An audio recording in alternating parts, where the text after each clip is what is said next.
आलमीन ने जनाब हजरत मूसा अलैहिस्सलाम को फरमाया कि मूसा मेरे उस बंदे को उठाया जाए, उस बंदे को उठाया जाए और गुस्ल देकर कफन देकर ईमान वालों के कब्रिस्तान के अंदर दफन किया जाए।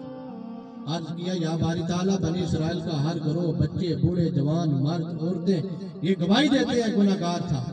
अल्लाह रब्बुल आलमीन ने फरमाया गर्चे गुनाहगार था, स्याहकार था, बदकार था, रियाकार था, पर मूसा मैं उस रात का क्या करूं?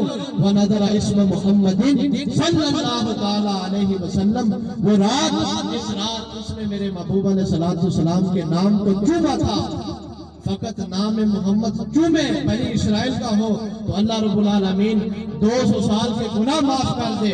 और रब्बुल आलमीन ने फरमाया इस उम्मत में से होकर हजूर के अहकाम को पूरा करे, हजूर के अहकाम को माने, अल्लाह की इताअत करे, हजूर अलैहिस्सलातु वस्सलाम की इताअत करे।